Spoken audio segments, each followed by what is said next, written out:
wakati na aw minnu bɛ kan lajɛ ka to aw sigiyɔrɔ la bɛ foli balasi aw bɛɛ lajɛlen ma aw ni yantuma aw bisimila an ka kunnafoni di kɛnɛ kan an bɛ février kalo tile 5 la san 2023 an ka kunnafoni dili ni ye ale wagati sele kunnafoni a bɛ ka lase aw ma Mifa production ani Ondu Tele Jabarani fɛ. An ka kunnafoni kun fɔlɔ an bɛ o daminɛ ni Burkina Faso olu ka ministre ɲɛmɔgɔba fɔlɔ ni o ye Apollinaire Joachim Kielem de Tambela ale kun bɛ an ka jamana kan tarata don janvier kalo tile 31 tɛmɛnen na a ka nali kun bɛ ka boli fɛn min kan bakuruba la an bɛ se ka min fɔ o ye Mali ale ni Burkina olu ka jɛɲɔgɔnya tɔ bɛ se ka sinsin cogoya min na mɔgɔ min taara a kunbɛn an ka jamana pankuru jigin kɛnɛ kan o ye Dr Choguel Kokala Maïga ale ni a baarakɛɲɔgɔn dɔw. OCHA ale dɛmɛbaga jɛkulu ye u ye u ka san 2023 o lajɛ kɛ o lajɛ ninnu kɔnɔ o y'a yira k'a fɔ ko ɲinɛ san kɔnɔ k'u bɛna baara minnu kɛ k'u bɛ ta ka ɲɛsin fɛn saba de ma o fɛn saba ninnu cɛla an bɛ se ka min fɔ o dɔ ye ka se ka adamadenw ka olu ni lakisi cogoya min na ani fana u ka lajɛ in kɔnɔ o y'a yira k'a fɔ ko maliyɛnden mɔgɔ miliyɔn 8 ani kɔ k'olu de mako bɛ dɛmɛ na ka ɲɛsin kɛrɛnkɛrɛnnenya la da dumuni fɛn o tafan sira fɛ wa ko o jamakulu ninnu cɛla k'u ka dɛmɛ bɛna ta ka ɲɛsin mɔgɔ minnu ma k'o bɛ ta ka bɛn miliyɔn 5 ani kɔ de ma k'u bɛna dɛmɛ ta ka ɲɛsin olu de ma ni o dɛmɛ ninnu o bɛna kɛ fɛn min o ye lakanako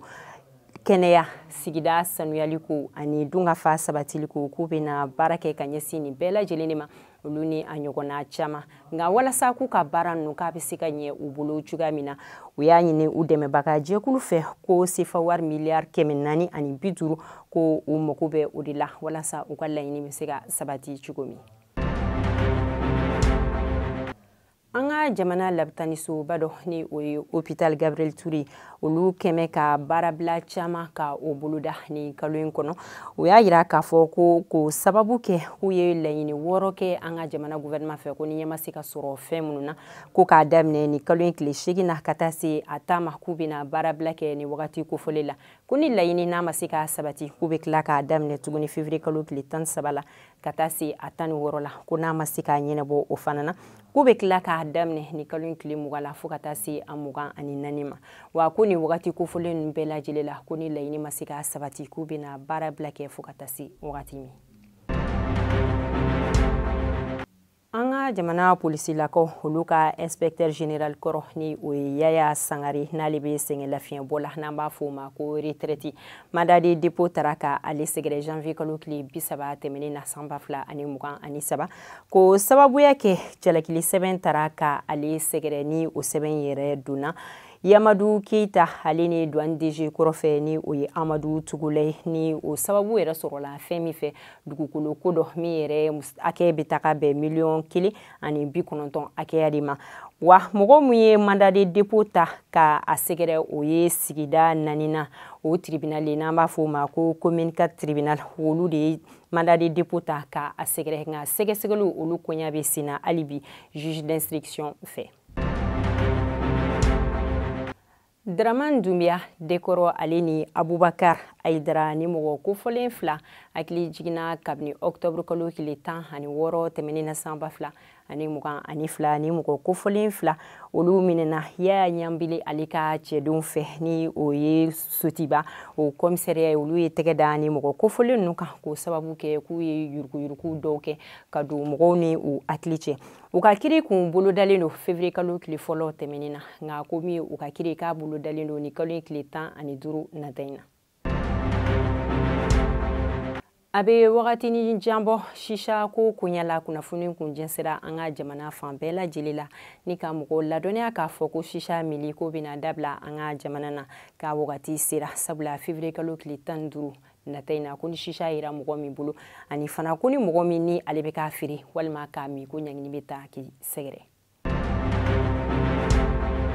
Janvier kalo tile 31 tɛmɛnen nɛgɛ ɲɛ 21 o wagati la Siyanso marala Siyanso ni ale bɛ san o fanfɛla de fɛ bingali taara ka yen poste de contrôle ka o sɛgɛrɛ ni o kɛra sababu ye mɔgɔ 2 olu tanyala a ko dafɛ mɔgɔ 6 olu joginna o mɔgɔ 6 ninnu cɛla u taara ni kelen Segu labitaniso la